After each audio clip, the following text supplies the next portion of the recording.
రైతు పరిస్థితి దళారీల పరిస్థితి అయిపోయింది. రైతు మరోవైపున చూస్తే law and order, red book రాజ్యాంగం నడిపిస్తూ ఉన్నారు. రెడ్ బుక్ రాజ్యాంగం గురించి, లా అండ్ ఆర్డర్ గురించి నేను చెప్పాల్సిన పనుల ఎలా జరుగుతూ ఉంది అనేది నాకన్నా కూడా చక్కగా మీరే చెప్పగలుగుతారు. ఈరోజు చంద్రబాబు నాయుడు గారి పాలనలో జరుగుతూ ఉన్న వైఫల్యాలను, చంద్రబాబు నాయుడు గారి పాలనలో జరుగుతూ ఉన్న అన్యాయాలను ప్రశ్నిస్తే చాలు, ఆ ప్రశ్నించే గొంతు వినపడకుండా చేయడం కోసం ఏకంగా భయాన్ని సృష్టిస్తూ రెడ్ బుక్ రాజ్యాంగాన్ని నడుపుతూ ఉన్నారు. దొంగ కేసులు పెడతా ఉన్నారు, దొంగ సాక్ష్యాలను సృష్టిస్తూ ఉన్నారు. నిజంగా ఆశ్చర్యకరమైన విషయం. మన పల్నాడు నియోజకవర్గంలో చూస్తే, పల్నాడు నియోజకవర్గంలో వాళ్ళు కొట్లాడుకొని, వాళ్ళు తెలుగుదేశం గ్రూప్ రాజకీయాలలో వాళ్ళు ఒకరిని బండి ఆపి చంపేస్తే, ఆ బండిలో వచ్చిన వాళ్ళు ఆ బండి గుద్ది చంపేటప్పుడు ఆ బండి యాక్సిల్ ఇరిగిపోయి బండి అక్కడే వదిలేసాల్సిన పరిస్థితి వస్తే, ఆ బండి ఎవరిది అని తెలుసు. చంపేటప్పుడు సాక్షులు, ప్రత్యక్ష సాక్షులు ఎవరు చంపినారో కూడా తెలుసు. అయిపోయిన వెంటనే ఎస్పీ వచ్చి వాళ్ళు కొట్లాడుకొని చంపుకున్నారు అని చెప్పి ఎస్పీ చెప్తే, 2 రోజుల తర్వాత మన క్యాండిడేట్ను, మన ఎమ్మెల్యే క్యాండిడేట్ను దాంట్లోకి ఇరికిచ్చే కార్యక్రమం చేస్తూ ఉన్నారు. ఆశ్చర్యం కలిగించే విషయం. మాజీ మంత్రి కాకాని మొన్న ఈ మధ్యకాలంలోనే ఆయనను అరెస్ట్ చేసినారు. అది కూడా ఏంది, ఎలాంటి ఇల్లీగల్ మైనింగ్ గతంలో జరగలేదని ఒక చిన్న కేసు, ఆ కేసులో నుంచి బయటకు తీసినారు. అక్కడ ఇల్లీగల్ మైనింగ్ జరిగిందని, అప్పుడెప్పుడో జరిగిందని చెప్పి, ఆ మైన్లో జరిగిందని చెప్పి ఇప్పుడు బయటకు తీస్తూ ఉన్నారు. ఆ మైనింగ్లో అప్పుడు ఇల్లీగల్ మైనింగ్ జరగలేదు అని చెప్పి రిపోర్ట్లు ఇచ్చిన అధికారులతోనే మళ్ళా ప్లేట్ మార్పిచ్చి జరిగింది అని చెప్పి కాకాని గోవర్ధన్ అరెస్ట్ చేసినారు. 2023లో టీడీపీ కార్యాలయం మీద జరిగిన దాడట 127వ ముద్దాయి కింద ఇప్పుడు మన మంగళగిరి ఎక్స్ఎమ్మెల్యే ఆళ్ళ రామకృష్ణాడు ఇప్పుడు నిన్న ఈ మధ్యకాలంలో ఆయనను కూడా యాడ్ చేస్తున్నారు. అంతటితో సరిపోలేను. ఈ మధ్యకాలంలో జరిగిన ఘటనలు చెప్తా ఉన్నా.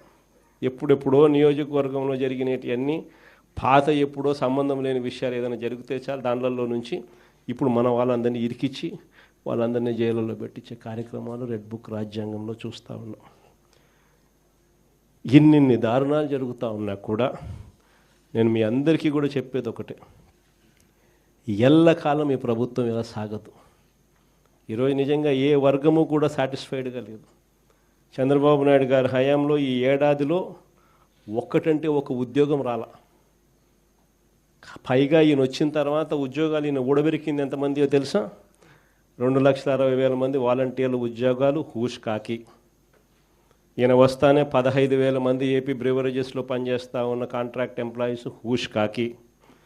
ఈయన వస్తానే రేషన్ షాపుల్లో రేషన్ బండ్లు పెట్టుకుని నడిపిస్తూ ఉన్న 9,800 మంది వాహనాలు, ఒక్కొక్క వాహనంలో 2 పనిచేస్తారు, 20,000 మంది ఉద్యోగాలు హూష్ కాకి. ఈ మనిషి వచ్చిన తర్వాత ఉద్యోగాలు కొత్తవి ఇవ్వడం దేవుడెరుగ్గానే ఉన్న ఉద్యోగాలు ఏకంగా 3 లక్షల పైసలకు ఉద్యోగాలు హూష్ కాకి ఈయన వచ్చిన తర్వాత. ఉద్యోగస్తులు ఆ టైంలో ఉద్యోగస్తులకు ఏమేమో చెప్పి మన మీద విషం నింపి వాళ్ళందరినీ కూడా చంద్రబాబు నాయుడుకు మోసం చేసినాడు. వాళ్ళ పరిస్థితి ఏమిటి అని చెప్పి చూస్తే ఈరోజు కొత్తగా ఒక్కరికి కూడా ఇంతవరకు ఐఆర్ ఇచ్చిన పాపాన పోల.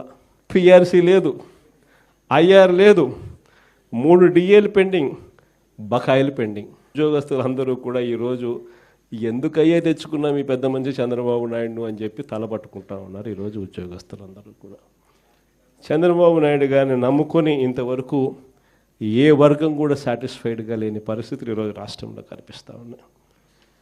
మరోవైపున విచ్చలవిడి కరప్షన్, ఎక్కడ ఏది వదలడంలా, ఇసుక వదలడంలా, మట్టి వదలడంలా, సిలికా వదలడంలా, క్వాడ్స్ వదలడంలా, లిక్కర్ వదలడంలా. ఇంకా రాజధాని గురించి నేను చెప్పాల్సిన పనుల మన సుదీర్ఘంగా 2 గంటల సేపు చెప్పిన ఏ రకంగా కొత్త పద్ధతుల్లో ఏదో స్కాములు చేస్తూ ఉన్నాడు అని చెప్పి. ఎక్కడ ఏది వదలకుండా విచ్చలవిడి కరప్షన్ జరుగుతూ ఉంది. ఇవన్నీ ఎందుకు చెప్తా ఉన్నాను అంటే, ఇంత మంచి చేసిన మనకే ఇవన్నీ ఏవీ లేవు, మన హయాంలో లేవు. కాబట్టే మీ అన్న, మీ తమ్ముడు, మీ బిడ్డగా ఉన్న మీ జగన్ 2,73,000 కోట్ల రూపాయలు బటన్ నొక్కగలిగాడు.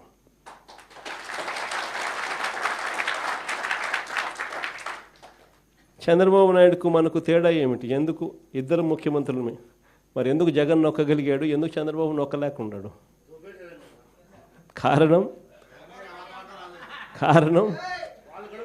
కారణం జగన్ ఆశపడింది ఏదానికో తెలుసా? జగన్ ఆశపడింది కీర్తి కోసం. చనిపోయిన తర్వాత కూడా ప్రతి ఇంట్లో బ్రతికే ఉండాలని తాపత్రయపడ్డాడు మీకు. అందుకే ఎక్కడా కూడా రాజీ పడలా. 2,73,000 కోట్లు బటన్ నొక్కగలిగాడు మీ జగన్.